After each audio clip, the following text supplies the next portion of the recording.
The quiet of space shattered as alarms blared across the Terrian scout ship. Lieutenant Dai studied the readings with growing concern, his scales shifting to a pale blue. Captain Han. Unknown vessel detected at Sector 7. It's moving impossibly fast. Captain Han moved swiftly to the command console. The vessel's profile matched nothing in their database. Its hull gleamed with a material their sensors couldn't properly analyze. Open communications, ordered Han. They transmitted standard greeting protocols on all frequencies. Silence answered. Officer Jun, their senior analyst, looked up from her station. Captain, I've isolated markings on the hull. They appear to be in a language called English. The vessel identifies as human. A collective hush fell over the bridge. Humans were considered mythical beings from old spacer tales, aggressive, unpredictable creatures from a harsh world. The vessel has changed course, Dai announced, voice tight. It's heading directly toward Terria Prime. Captain Han activated the emergency beacon. Send word to High Command. This is not a drill. Red alert. A human warship is approaching fast.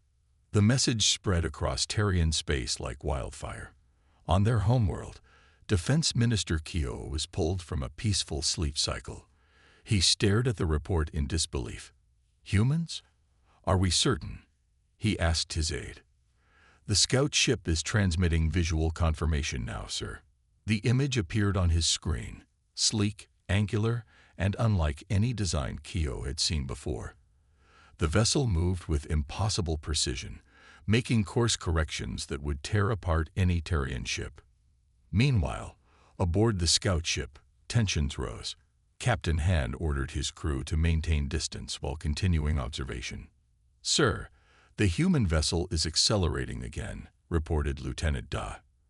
At this speed, it will reach Terria Prime in less than 3 rotations. Any response to our communications? None. Captain. Wait. Jum's antennas twitched with excitement. I'm detecting energy buildup. I think they're preparing tow. A flash of light momentarily blinded their sensors. When systems recovered, the human ship was gone. Where did it go? Han demanded. Day worked frantically at his station. Unknown, Captain. Our sensors can't. He froze. Sir, the vessel has reappeared. It's directly behind us.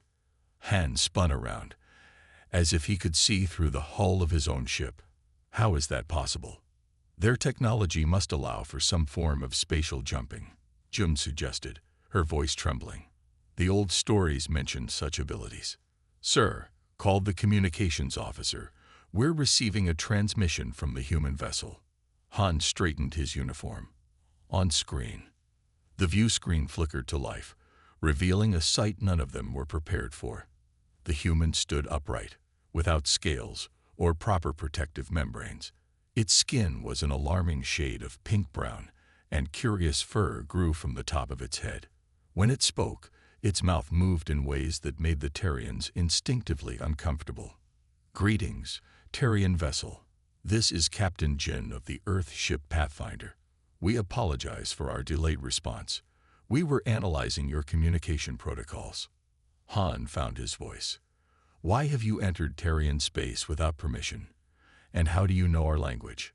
The human's face moved in a strange manner that exposed its teeth. The crew recoiled, but Jun whispered, I believe that's a friendly gesture for their species. We've been studying your civilization for some time, Captain Jin replied. Your language wasn't difficult to learn. As for our presence, we come with urgent information. Your people are in danger. Minister Kyo, now watching the same transmission from Terria Prime, leaned forward in his seat. The High Council members gathered around him muttered amongst themselves. What sort of danger could warrant this intrusion? Han asked. There's no time to explain fully. We need to speak with your leadership immediately. The threat approaches from the dark sector, and your defensive systems won't be effective against it. Han's scales darkened with suspicion. This could be a pretext for invasion. The human's expression changed. Captain Han, if we wanted to invade, we wouldn't announce ourselves. Your sensors have already confirmed our technological advantage. We come as allies, not conquerors. On Terria Prime, Minister Kaio turned to his advisors. What do we know about humans from the old records? An elderly advisor stepped forward. The archives speak of a species that evolved on a world with high gravity and aggressive predators. They're supposed to be highly adaptable and remarkably resilient. Some accounts claim they continued fighting even after sustaining injuries that would kill any Terrian. Monsters, then, someone whispered. Or exactly the allies we might need, Kaio countered. He activated his communication link. Captain Han, bring them in. Under escort, of course. Back on the scout ship, Han received his orders with trepidation. The High Council will meet with you. Follow our course exactly. Any deviation will be considered hostile action. The human nodded. Understood, Captain. We'll comply fully. As the two ships changed course toward Terria Prime, Lieutenant Da moved closer to his captain. Sir, do you believe their warning? Han watched the human vessel matching their course perfectly, maintaining a respectful distance. I don't know, but the stories say humans are dangerous in two ways.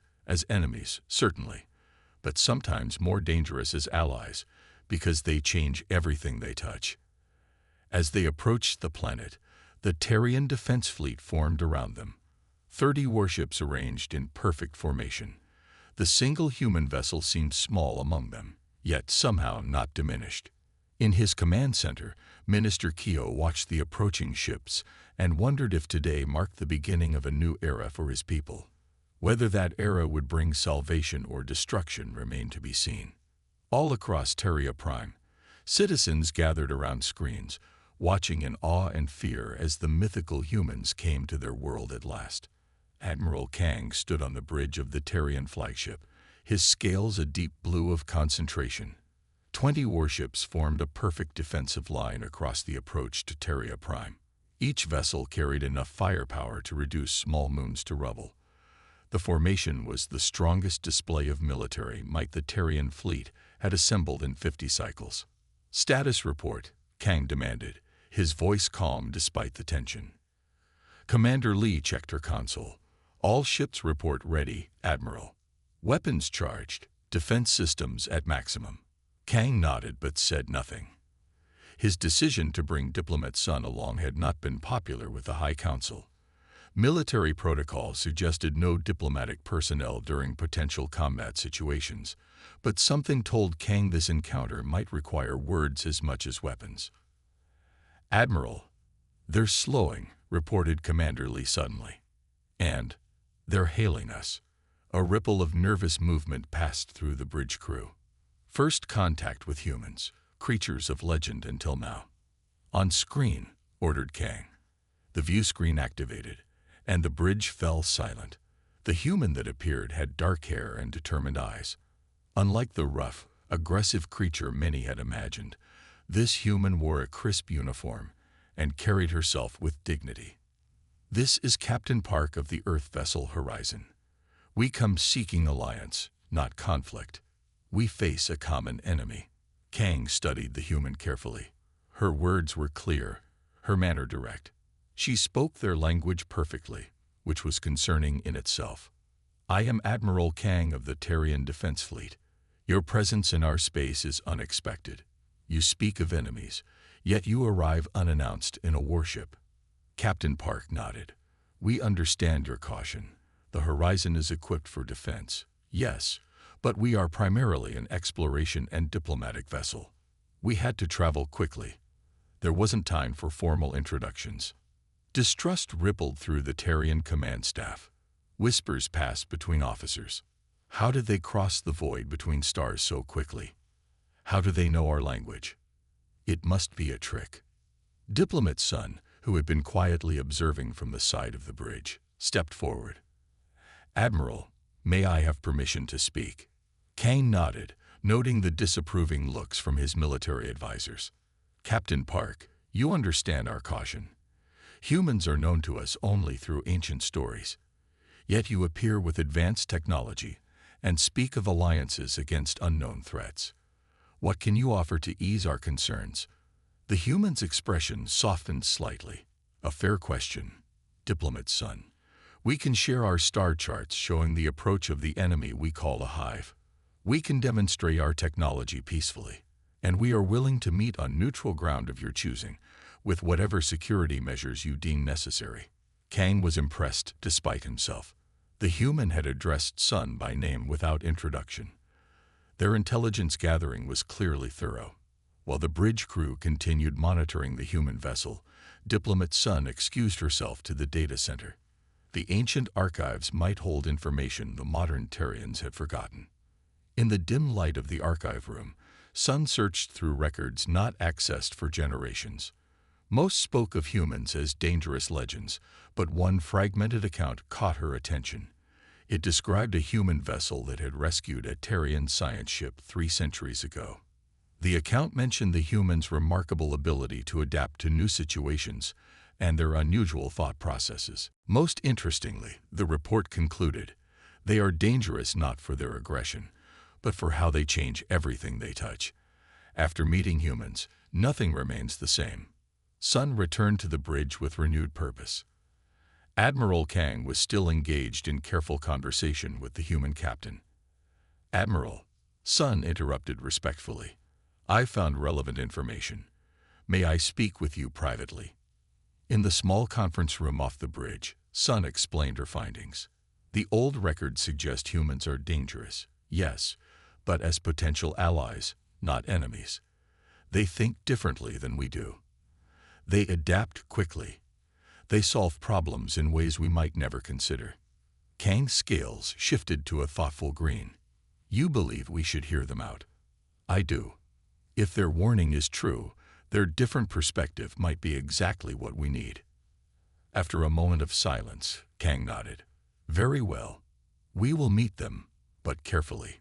Back on the bridge, Kang addressed the human captain. We are willing to meet. Space Station 5 will serve as neutral ground. You may bring 3 representatives. We will do the same. Captain Park's face formed what Sun recognized as a human smile. Thank you, Admiral. When? 2 rotations from now. It will give us both time to prepare. As the communication ended, Commander Lee approached Kang. Admiral, is this wise? We know nothing about them except old stories. Sometimes, Commander, the greatest danger is not in what we face, but in what we refuse to see. Kang looked out at the sleek human vessel floating amidst his fleet. Prepare my shuttle, and double the security on Space Station 5. 2 rotations later, the Terrian delegation approached Space Station 5. Through the viewport, Kang could see the small human shuttle already docked. Despite all logic, the station sensors confirmed only 3 humans aboard, just as agreed. They're following our terms exactly, Sun noted. So far, Kang replied. He adjusted his ceremonial armor. Remember, we listened first. We commit to nothing. As the airlock cycled open, Kang prepared to meet the creatures of legend. Whether this meeting would bring a new alliance or trigger an interstellar conflict remained to be seen. Either way, he suspected Diplomat Sun was right about one thing. After today, nothing would be the same for the Terrian people. Space Station 5's meeting chamber gleamed with polished surfaces and soft blue lighting. 3 Terrians sat on one side of the table, facing the human delegation. Though Admiral Kang had expected 5 humans, as mentioned in preliminary communications, only 3 had arrived, Captain Park and 2 others. The first was a tall human called Chief Security Officer Min, who stood beside Captain Park with watchful eyes. The second was Science Officer Kim, who carried several devices the Terrians couldn't identify.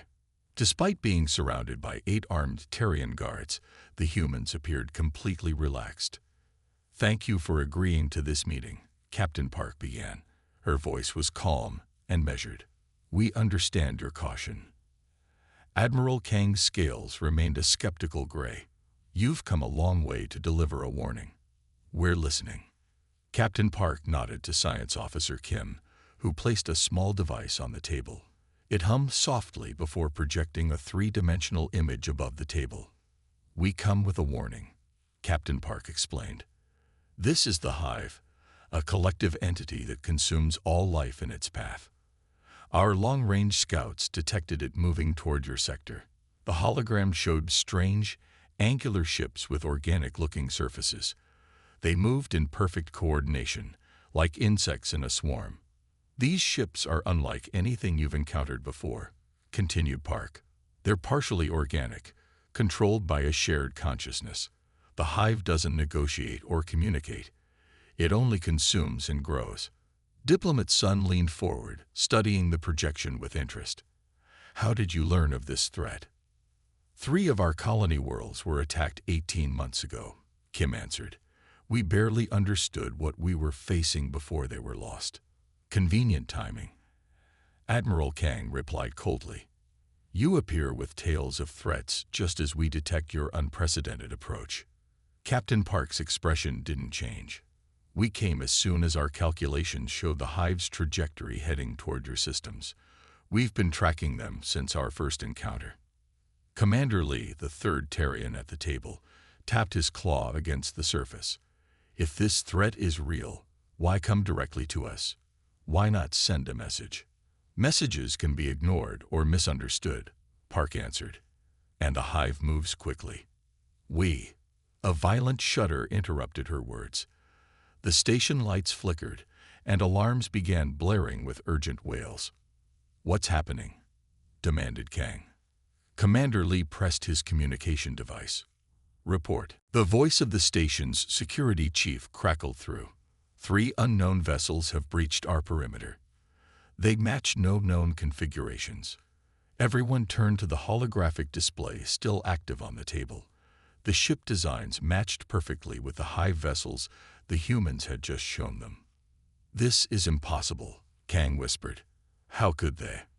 They must have followed us, Park said grimly. She turned to her security officer.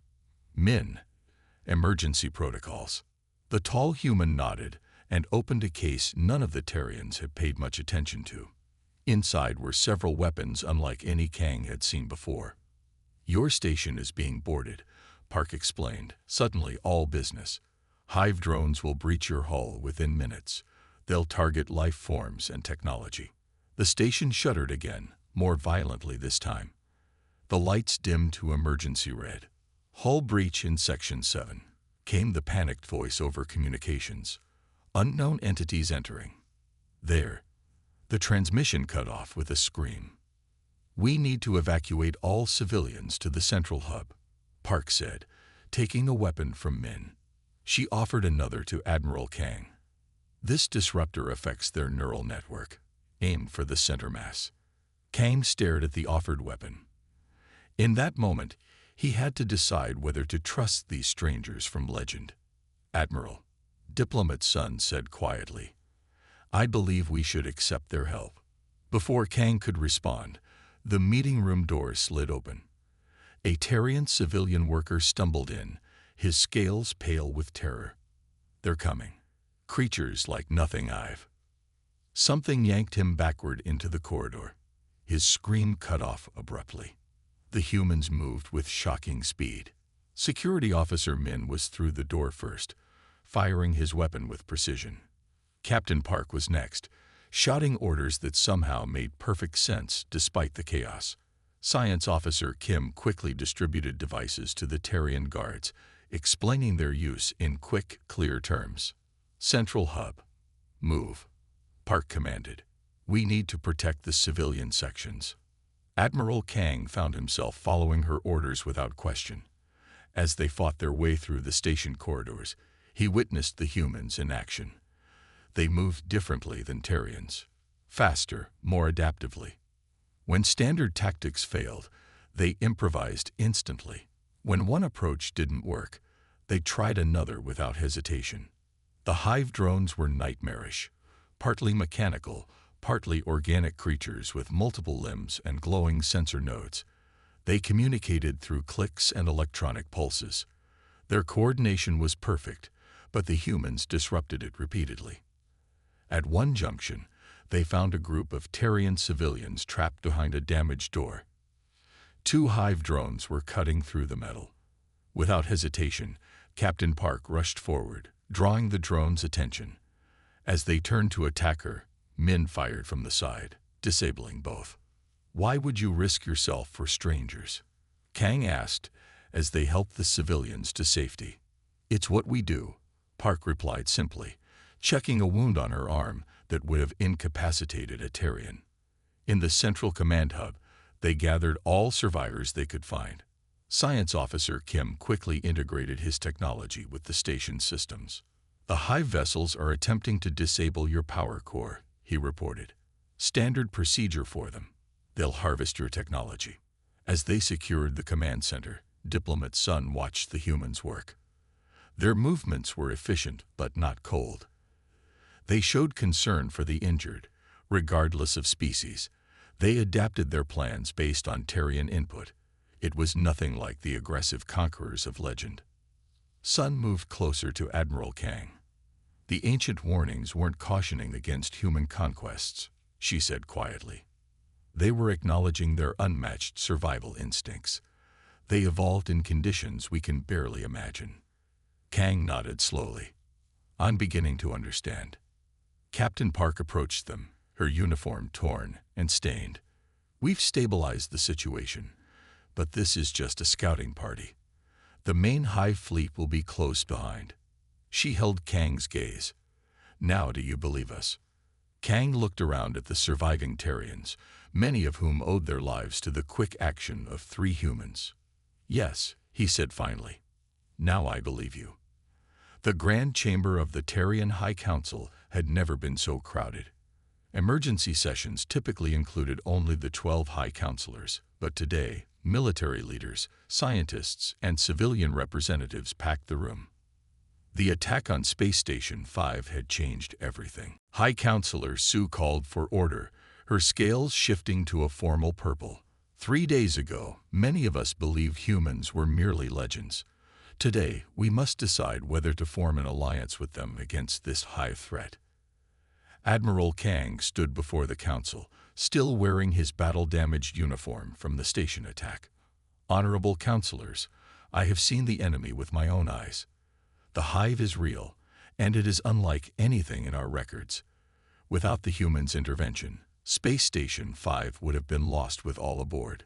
Captain Park and 2 other humans waited patiently in the center of the chamber. They stood still, though Terrian observers noted they seemed physically incapable of the complete stillness that Terrians could achieve. The humans constantly made small movements, shifting weight, blinking, breathing visibly. "Captain Park," called Counselor Sue, "you may present your case." The human stepped forward with that curious walking motion that still made some Terrians uncomfortable. She bowed slightly in the Terrian manner. "Thank you for allowing us to address you," she began. "The Hive entity you encountered is only a small scouting party. Our experience suggests a larger force follows close behind. We propose a formal alliance between our peoples." Park activated a small device that projected a detailed star map showing both Terrian and human territories. "The horizon is merely an embassy ship. Our main fleet awaits at the edge of your space, respecting your sovereignty until invited. Together, we can stop the Hive before it establishes a foothold in this sector." Councillor Tay, the eldest member, leaned forward. "Why should we believe humans would respect our boundaries?" "The stories tell us you are conquerors." "With respect, Counselor," Park replied. "If conquest was our goal, we would not have sent a single ship to warn you. We would not have waited for permission to enter your space with our fleet." A murmur ran through the chamber. The logic was difficult to dismiss. After hours of questioning, the council called for a recess to deliberate. Captain Park and her team were escorted to comfortable waiting rooms. The debate among the councilors was heated. "We cannot trust creatures we barely understand," argued Counselor Ta. "We cannot defeat the Hive alone," countered Counselor Jin. "You've seen the reports from the station." In the end, necessity outweighed caution. The alliance was approved by a narrow margin. The following weeks brought rapid changes to Terrian society. Human specialists arrived to work with Terrian experts on defense preparations. Cultural exchanges began as the alliance took shape. In the main research facility on Terria Prime, Terrian scientists gathered around a human engineer named Gil who demonstrated their propulsion technology. "It doesn't bend space exactly," Jill explained, sketching on a display board. "We create a bubble of altered space-time properties that allows normal physics inside, while the external boundary interacts differently with the universe." Chief Scientist Neri's scales flickered with excitement. "But this contradicts fundamental unified field theory." Gil smiled. "Only the version developed here. Our home planet's higher gravity and stronger magnetic field led us down a different theoretical path." Terrian scientists were astounded by human technology, which seemed to develop along entirely different principles than their own. The humans, in turn, were impressed by Terrian advances in biotechnology and renewable energy systems. Meanwhile, Admiral Kang spent hours studying human military history in the database they had shared. The more he learned, the more concerned and impressed he became. "They evolved on a death world," he explained to the Council in his update briefing. "High gravity, extreme weather, constant predators, and territorial conflicts. They're natural survivors." He displayed images of Earth's most dangerous regions. "This desert reaches temperatures that would kill a Terrian in minutes. These oceans have pressure levels that would crush our bodies. Their history includes constant adaptation to these extremes." Counselor Sue studied the images with fascination, and yet they developed advanced technology despite these hardships. "Not despite, Counselor. Because of them." Kang highlighted battle footage from human conflicts. "Their war techniques evolved from constant competition. They never stop innovating because they never stop facing challenges." In another part of the capital, Diplomat Sun was conducting her own research. She spent time with human cultural experts, trying to understand their social structures.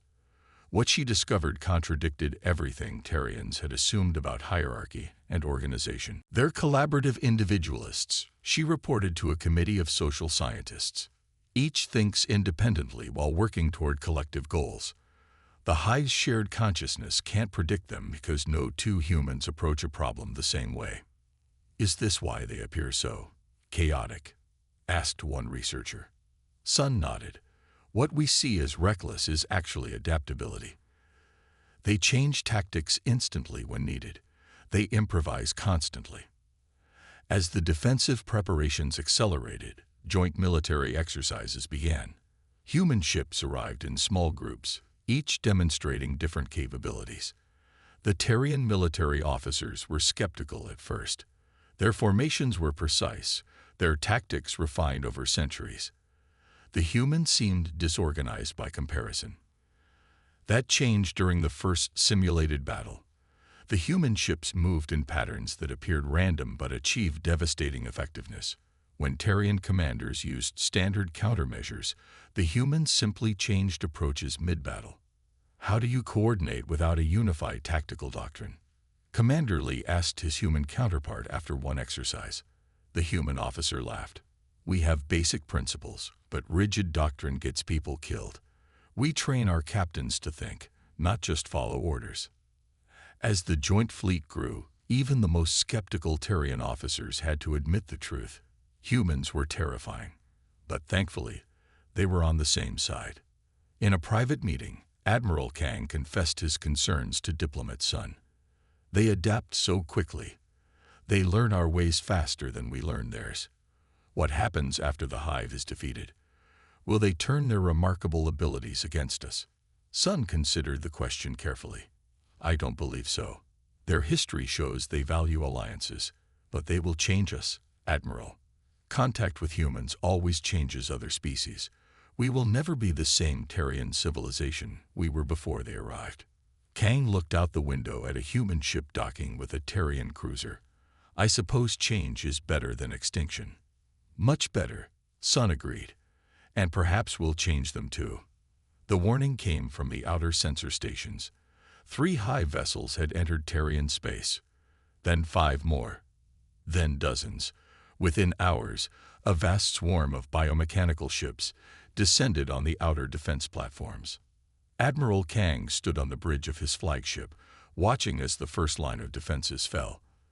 The combined human-Terrian fleet had trained for weeks, but the enemy arrived sooner than their projections had indicated. "Signal from Defense Platform 6, reported Commander Lee. "They're being overwhelmed." Kang's scales darkened with concern. "How many civilian ships have evacuated from the outer colonies?" 60%. "Admiral, the rest need more time." The massive view screen showed the hive ships spreading out in formations that seemed both organic and geometric. They moved with singular purpose, each vessel part of a greater whole. "All units, fall back to Defense Line Omega," ordered Admiral Kang as his flagship shuddered under enemy fire, priority to protecting the evacuation routes. The space above Terria Prime, filled with hundreds of ships, the desperate last stand of the combined fleet. Terrian cruisers moved in their traditional precision formations, while human vessels darted between them in patterns that appeared chaotic but were precisely coordinated. The hive adapted quickly to Terrian tactics. 3 Terrian battle cruisers were lost when their defensive pattern was predicted and countered. But the humans kept changing their approach, confounding the enemy's predictive capabilities. "Admiral," came Captain Park's voice over the secure channel. Her face appeared on a secondary screen, her normally calm features now intense with concentration. "They're targeting our command ships. Analysis shows energy readings concentrated in the largest vessel at coordinates 227b. Kang studied the tactical display. "You believe that's their command node?" "Yes, the hive operates as a collective. That ship is coordinating the entire attack. We need to strike at their central node. It's surrounded by hundreds of defensive vessels," Commander Lee objected. "We can't penetrate that formation." Captain Park's eyes narrowed slightly. "We can, but we'll need your fleet to execute a precise maneuver, something they won't expect from Terrians." What followed was a tactic that Terrian military academies would study for generations. The human vessels executed a complex pattern that appeared to be a retreat. The Terrian ships, following instructions that many captains questioned, arranged themselves in an apparently vulnerable formation. The hive ships surged forward to exploit the weakness, exactly as the humans had predicted. Then both fleets moved simultaneously, their coordinated actions creating a narrow corridor directly to the hive's command structure. "Strike team, you have your opening," Admiral Kang announced. 5 ships, 3 human, 2 Terrian, broke formation and accelerated toward the massive hive mothership. Enemy vessels swarmed to close the gap, but the corridor held just long enough. "This is suicide," muttered Commander Lee as the strike team disappeared into the cloud of enemy ships. "Perhaps," Admiral Kang replied, watching the tactical display with unwavering attention. "But I'm beginning to understand that's what makes humans so effective. They calculate the risks, then take the action needed regardless of personal cost." Terrian culture valued preservation and continuity. Their tactics had always prioritized minimizing losses. The humans brought something different, a willingness to sacrifice when necessary, to take the dangerous path when it was the only way forward. The next minutes stretched into what felt like hours. The strike team disappeared from sensors, lost in the electromagnetic disruption surrounding the hive command ship. The battle continued to rage across the system. Then, without warning, the hive ships faltered. Their perfect coordination dissolved into erratic movements. Some simply stopped, drifting in space. "They did it," breathed Commander Lee. The strike team hit the central node. Cheers erupted across the bridge as confirmation came in. The hive collective had collapsed without its command structure. The remaining vessels were being targeted and neutralized by the combined fleet. The victory had come at terrible cost. 3 human ships and 2 Terrian cruisers from the strike team were lost. 17 other vessels had been destroyed in the main battle. Thousands of lives, human and Terrian, had been sacrificed to save billions more. In the aftermath, as recovery operations began, Diplomat Sun found Captain Park looking out at the stars from an observation deck on the Terrian flagship. The human captain's uniform was scorched, her arm in a medical support device. Her vessel, the Horizon, had been heavily damaged but survived. "Your people fought bravely," Sun said, joining her at the viewport. Park turned, her expression solemn but peaceful. "So did yours. That's why we came. The galaxy is full of wonders worth protecting." Sun's scales shifted to a thoughtful blue. "The hive is defeated here, but your reports suggest there are more elsewhere." Yes, this was just one branch of their collective. But every victory teaches us more about fighting them. Hark looked back to the stars. "We'll face them together next time." "Next time," Sun agreed. The phrase would have been unthinkable just weeks ago, when humans were merely creatures of legend. As news of the victory spread across the sector, other species watched with new understanding. Some reacted with fear, others with hope. Ancient records were searched for mentions of humans. Diplomatic channels buzzed with speculation about what their emergence would mean. Admiral Kang stood before the High Council, delivering his final report on the battle. "The alliance with humans saved our civilization. They are different from us in ways we are only beginning to understand. Their technology, their tactics, their very thinking follows paths we never considered." High Counselor Su leaned forward. "And you believe we should maintain this alliance?" "Without question," Kang replied firmly. "The humans have changed us already. Our military doctrines, our scientific understanding, even our cultural perspectives have been challenged. But change brings growth." "And what do they gain from this alliance?" asked Counselor Ta. Kang considered the question. "New perspectives, new technologies, new friends." He paused. Humans seem to value these things greatly. As the council session ended, Diplomat Sun met with her human counterpart to begin drafting a formal alliance treaty. Outside the government buildings, Terrian citizens gathered to watch human ships moving through their skies. No longer objects of fear, but symbols of shared survival. The humans had revealed themselves at last, and the galaxy would never be the same. The end.